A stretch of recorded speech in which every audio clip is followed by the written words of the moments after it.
Hey, everybody. You're about to hear a brief retelling of the movie Life Changer. Enjoy watching. Emily awakens in a hotel room to see a lifeless person on the bed beside her. She checks her body in the mirror, recognizing the knife wound in her belly, but she doesn't appear alarmed. There's the knife that did it, and Emily simply remembers all the times she's had to do this. She then cuts the body into pieces and places them in trash bags before carrying them to a farm. To destroy any remaining evidence, all of the parts are set on fire, and the ash is buried underground. After that, Emily returns to the city and spends a couple of hours in a cafe getting to know herself better, almost as if she had no idea what kind of life she was living. Later, when she gets home, Emily smokes to help her relax. James, her lover, pays her a surprise visit and is furious that she hasn't responded to his texts after going gone for 3 days. Even though he had contacted the police to locate her, he now needs to phone them again to let them know she is okay. Emily attempts to comfort James by showing him affection since she knows that calling the police will land her in hot water, but James rejects her and tries to phone the police once more. Emily, in a desperate attempt to save her own life, stabs him in the neck with a corkscrew. Subsequently, she conceals his corpse in the basement and cleans the floor and garments to remove the bloodstains. She takes a lot of medication as well. Emily is surprised to see the next morning that her body is decaying, something she hadn't anticipated happening so quickly. Detective Freddy arrives at her residence a short while later and becomes suspicious when he discovers she returned without alerting James. When he starts asking a lot of questions, Emily extends an invitation for coffee. She takes hold of Freddy's hand and begins to absorb his existence as he becomes sidetracked. It turns out that this is a shape-shifting entity that kills individuals in order to obtain their bodies, not Emily. The actual police officer's corpse was lifeless when the shapeshifter assumed the identity of Freddy, replacing the eerie body from the motel that had been Emily. Feeling pleased with himself for once, he examines the pistol and rehearses stating his name. After that, Freddy spreads gasoline throughout the house after using a hammer to remove the body's teeth so they can no longer be identified. He runs into the delivery man on his way out, so he grabs the meal without paying and drives off in the detective's vehicle. The home catches fire just as the delivery guy tries to stop him. Freddy then visits the neighborhood dealers, who identify him as the crooked police officer who always looks out for them. When it is discovered that the creature requires medication to stop the decaying, Happy Powder helps postpone it. He steals some and eats it all in the car. A while later, Freddy visits a pub and gives a pat to the dog at the door, who never fails to know him regardless of the body he wears. Seated at the bar, he approaches Julia, a lonely lady who seems startled that Freddy identified her favorite beverage, and asks for a drink. Although Freddy makes fun of himself as a psychic, he actually frequents this establishment frequently in various guises and observes her when she arrives each evening for a solo drink. They proceed to the alley behind the pub to share a passionate kiss after they soon become friends through conversation. Abdominal discomfort suddenly strikes Freddy, who becomes frightened and yells at Julia to go out.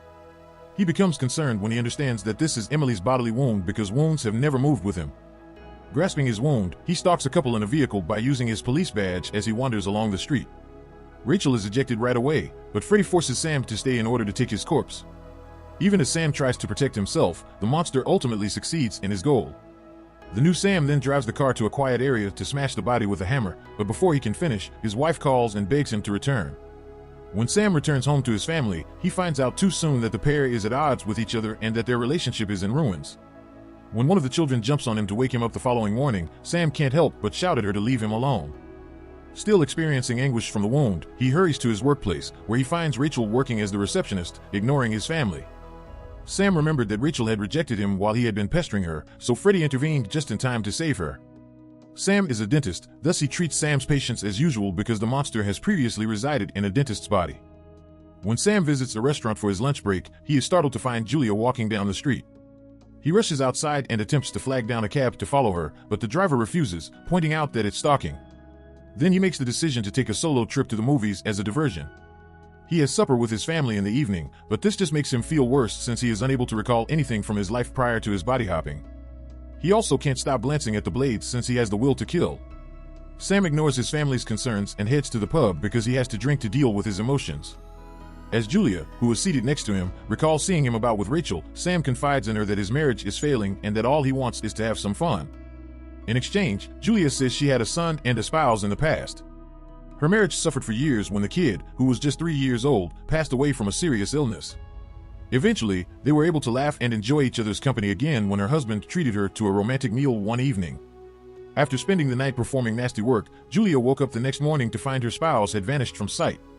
Sam visits the restroom after having a drink with Julia and discovers that this corpse is also beginning to deteriorate. Fearing for his life, he bids Julia farewell and quickly hides at a motel where he eats more happy powder.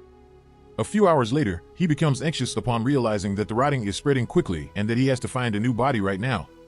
After apologizing for what occurred, he contacts Rachel and asks her to come help him since he's unwell. Moments later, Rachel comes up to the motel, but Sam doesn't open the door, he simply instructs her to come in. When Rachel notices that there are no lights in the room, she becomes cautious and gently approaches the bed, only for Sam to grab her and take her body. It aches more than usual this time, for some reason. The latest taking in that she has enough of medicine, Rachel swallows another pill as she looks at the lifeless figure on the bed.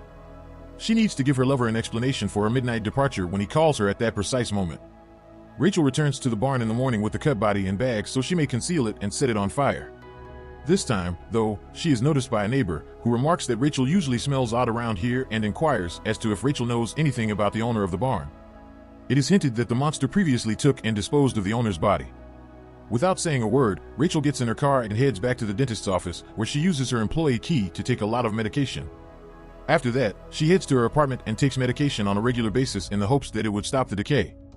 She chooses to get dressed up and head to the bar in the evening, not realizing that her lover Tommy is watching her depart. She sits down next to Julia, who knows her as Sam's date, after the dog greets her once again. After some time of conversation, Julia notices that Rachel has sad eyes. Rachel hands Julia her business card and says she's a counselor who can listen to you whenever you need it. After Julia departs to talk to Robert, John takes up her seat and begins hitting on Rachel. She first ignores him because she wants to watch Julia to find out how she is related to Robert. But at that very moment, she is depicted on TV as the primary suspect in a case involving the barn. She accepts John's advances since she needs to get away, and they head to her apartment together. They share some happy powder, and when Rachel refuses to let John get intimate, he becomes very combative and attempts to push things. Rachel shoves him away and goes to attack him with a knife, but John stops her in her tracks and disarms her. Then, after tackling him to the ground and breaking a bottle on his head, Rachel lets John get hold of the knife. When he attempts to attack her, Rachel beats him down with a lamp and gets the knife back. John attempts to flee downstairs after being stabbed once, but Rachel pursues him and stabs him several times in the hallway. After that, she heads back to the flat and gathers everything she needs to flee. While leaving, she hears a neighbor calling the police. She quickly flees, only to be spotted by the officers outside. Fortunately, she picks up more speed and uses a secret alley to locate an abandoned garage where she spends the night hiding. When she wakes up the following morning, her skin has already started to deteriorate and the dog is still lying next to her.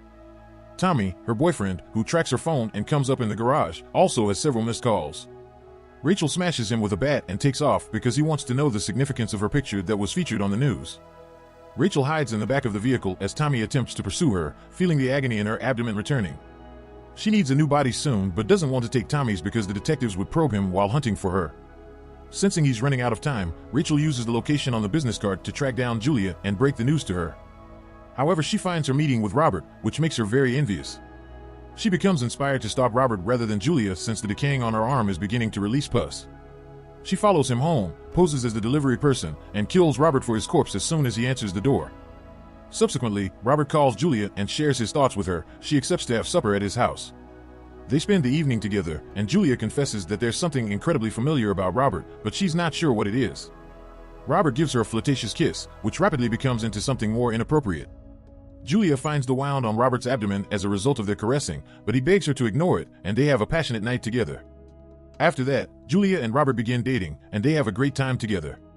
When they feel like it, they get filthy, go on dates, and have a good time. After obtaining his desired outcome, Robert no longer feels the need to look for a new host, but he does return to see to the final corpse and dispose of it in the river. He continues to take medication as well. When Julia discovers she's seen every one of those 6 local fatalities on the news one morning, she knows she's met them all at the pub. Robert gives her a comforting embrace and swears to keep her safe. Robert ultimately comes to terms with the fact that he needs to tell the truth when he notices decaying on his hand that evening and feels discomfort in his belly once more. Robert tells Julia that they must speak and then relates his oldest recollection, which is that in 1954, as a little boy, he killed his mother by unintentionally assuming her body. He remembers feeling his mother's unadulterated love in her body, but he has no idea what he is or if there are others like him. He has been switching bodies ever since, but until the day he assumed Julia's husband's body, he had never experienced love so pure. He'd actually done the preparations for that special night, and he'd regretted having to say goodbye to her early the next morning. After that, he went back to the pub almost every day in a different body, hoping to make her feel at ease once more. Julia doesn't believe him at first, but after hearing about the specifics of the romantic evening, she loses it and pulls a taser out of her purse. Julia tases Robert down before hitting him a few times because she is too afraid of Robert's threats to injure her, even though Robert professes he loves her. Robert touches her and takes her body because he is desperate to live. She goes to the bar for a drink after realizing that she has slain the lady she loves, and she tells the bartender how much she appreciates his support. That evening, Julia allows the decaying to take over her body rather than body jumping. Surprisingly, her power doesn't kill her. Instead, it forms a terrible cocoon that she spends the whole night in. When the cocoon is broken in the morning, the creature acts as though it is the birth of an animal and runs to the mirror, where it sees an elderly man with several wounds, believing this to be the true him. Though he doesn't know what this implies, he walks to the park by himself to reflect. The dog soon follows.